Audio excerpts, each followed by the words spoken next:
Miarabantsika rehetra amin'ny anaran'ny Tompo. Tandremo sao diso laharam-pahamehina eo amin'ny fiainana.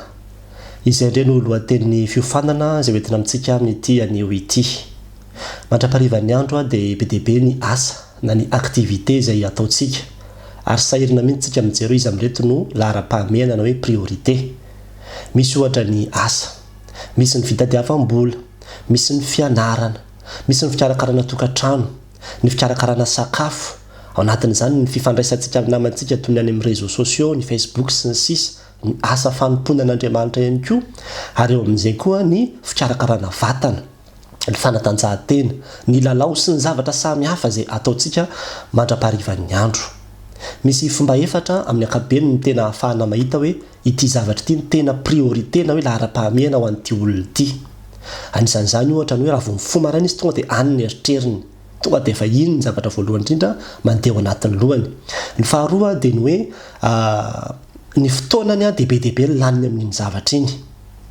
Ary ny fahatelo dia ny sainy dia mirona makany amin'iny zavatra iny foana.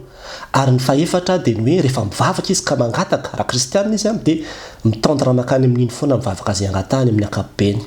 Roa zany ny fomba ahafantarana an'ilay izy. Androany dia te-hiteny amintsika fa tena diso laharam-pahamehina isika. Raha ohatra ka ilay zavatra be dia be izay nitanisaiko teo no priorité eo amin'ny fiainanao. Tena diso laharam-pahamehina ianao. Ary ny tenin'Andriamanitra rehefa tonga tety amin'izao tontolo izao ity Jesosy Kristy dia tena nampianatra antsika izy ny amin'izay natao hoe laharam-pahamehina izany. Fa zao rehefa nanomboka nitory-teny izy araka ny ambaran'ny tenin'Andriamanitra dia ny hoe nyzao no niteneniny hoe mibebana fa efa akaiky ny fanjakan'ny lanitra.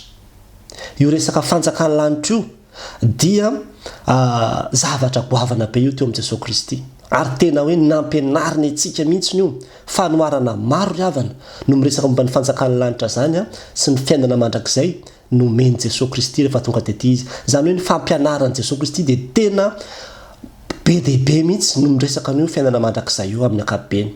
Io zany azo zany hoe priorité an'i Jesosy Kristy satria raha vao nanomboka nitory-teny izy dia efa io.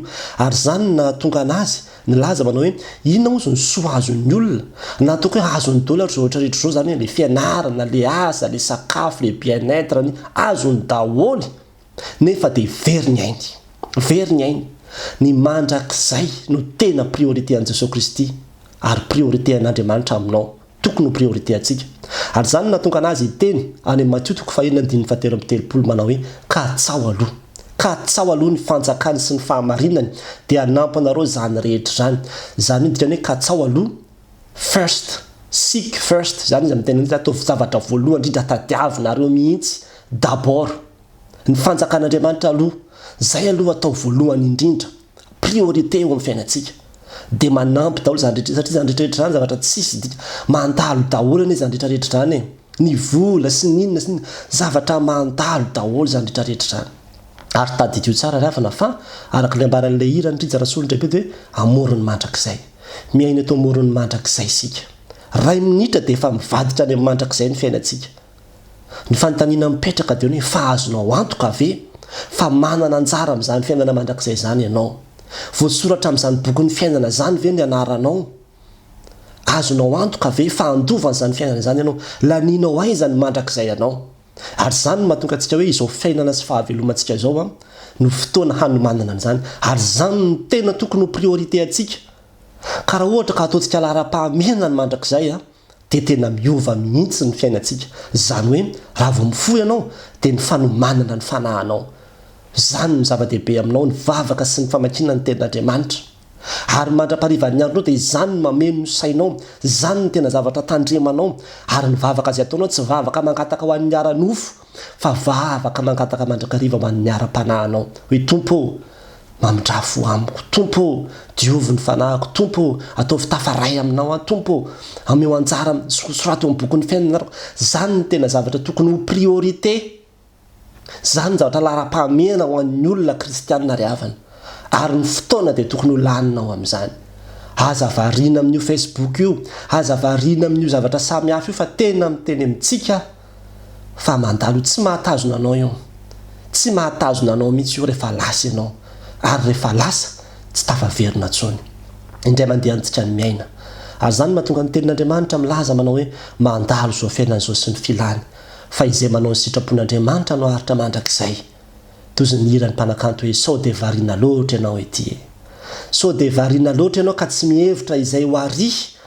Adinonao fa misy aneny mandrakizay e. Miazakazaka sy niazakazaka ny fiainana ny maharevo anao dia revo ato isika ry havana. Mila manova priorité isika. Eny fa na dia ny asa fanompona aza tsy priorité zany. Ny zavatra voalohany indrindra tokony ho priorité an'ny mpanompon'Andriamanitra rehetra dia ny fikarakarana ny fanahiny.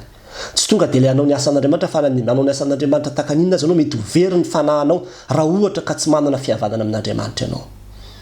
Tsy ny asa fanompona ny priorité fa ny fikarakarana ny fanahinao hanomanana azy hiaona amin'ny tompo satria tsy maintsy ho tonga izay fotoana izay ary ny fahatongavany tsy fantatra fa ho avy toy ny mpangalatra hozy izy miomana miambena ho an'Andriamanitra ny voninahitra. Amen.